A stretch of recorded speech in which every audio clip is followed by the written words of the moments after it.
So here we are again. We get this question every day, 5 times a day probably. Yeah. What's the market doing? So let's have a little current market update. So, Callum, what's happening out there? I'm going to run some stats first. Stats actually come out today for January 2024. Right. And the stats compare from 2024 to 2023. Yep. Average sale price.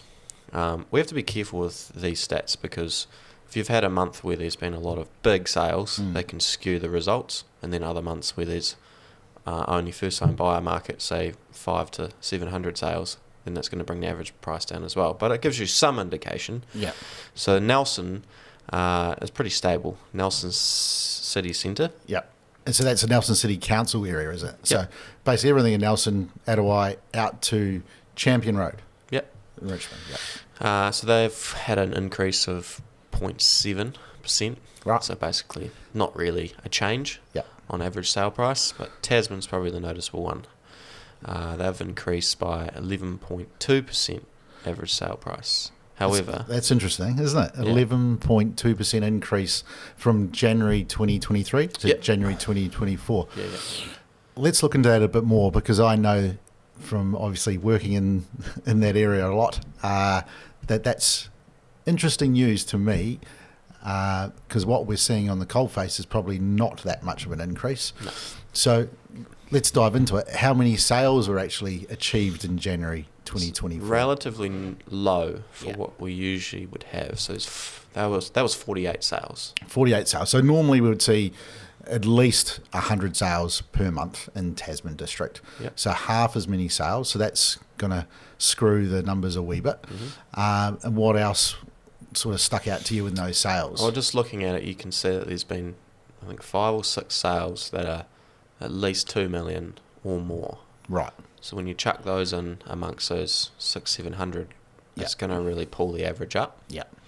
Yeah. So we have to be careful with that. But being positive here, Yeah, let's be positive. both regions have seen an increase Small increase. in average sale price. The Tasman one really does interest me because of that 11% increase. But I think if you put it into relative terms, yes, it's positive, but we need to see probably a good 3 to 4 to 6 months of consistent Yep. numbers Yep. before we can get excited about an increase in market values. Correct.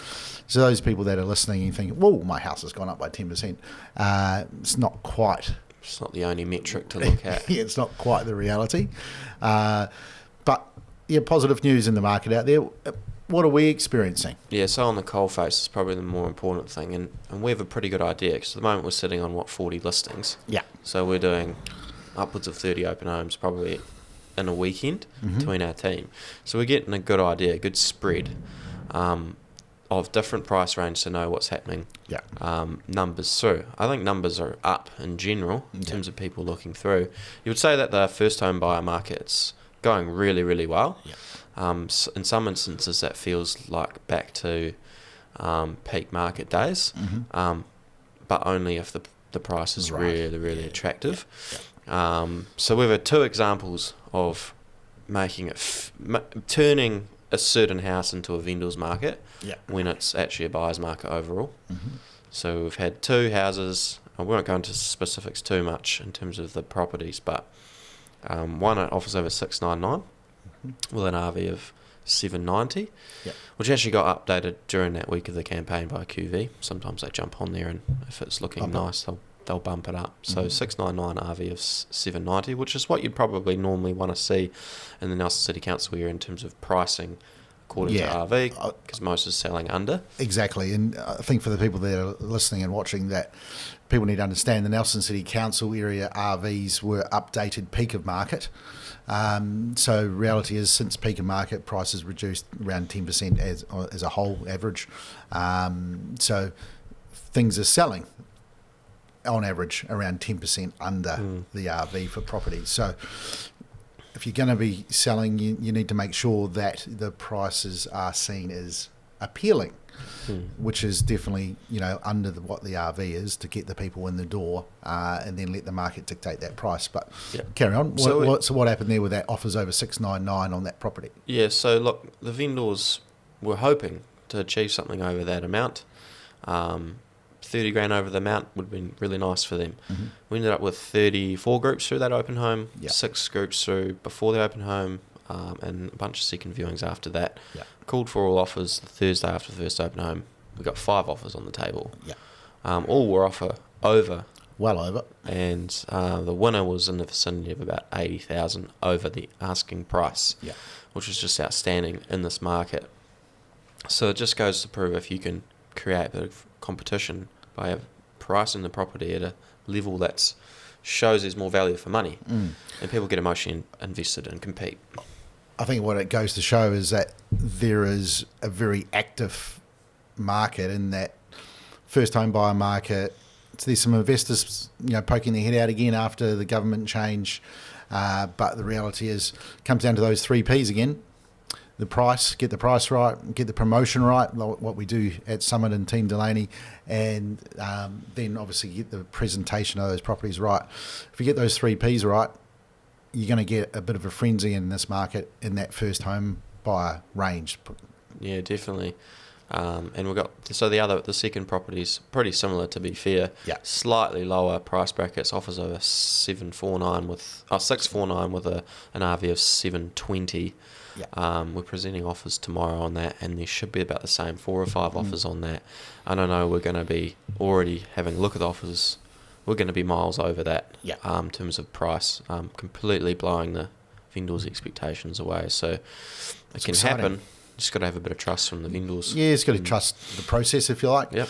But as an overview from the market side of things, that first home buyer market is definitely more active than what I would call the higher price brackets.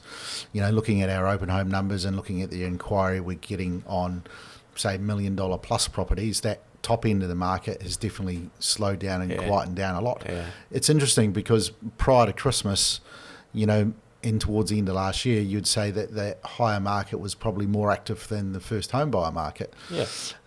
So it's sort of flipped on its head a wee bit, which is good for those people who are trying to get into the market as a first home buyer. What do you think is going to happen in the months to come? I think that things are going to stay in terms of prices. Yeah. I think if you simplify it, when interest rates are high, prices are going to stay where they are. Yeah. I think we've already had the drop. You can see that we've had a few months now where we've had little to no change in average prices, apart from the odd one. So things are going to stabilise for the rest of the year, I think, until those interest rates come down and inflation's into the safe zone. Then they can start bringing interest rates down. Money becomes cheaper. Then we'll see that lift again. I think along with the interest rates, it's stock levels as well. There's a lot of media forecasting out there at the moment and promoting that there's an increase in values happening. That's majority happening in the bigger cities, the bigger centres, your Auckland, Wellingtons, Christchurch, etc. What they've got at the moment is a shortage of stock. Yep. Yeah, so that's the start of the churn, if you like, for an increase in value. What we see in our region is the total opposite, though, isn't it? We've got an oversupply of stock. Huge supply. We've got well over 900 listings on the market at the moment, where if we go back, even 6 months ago, there was probably 600 listings on the market. If we go back to peak market, there was 200, 250. So there's a huge amount of stock on the market. So if you've got a huge amount of stock and high interest rates, we're not going to see any major increases in value for some time. But what we're going to see is some certainty in the market. I think in a way where values are going to stay stable.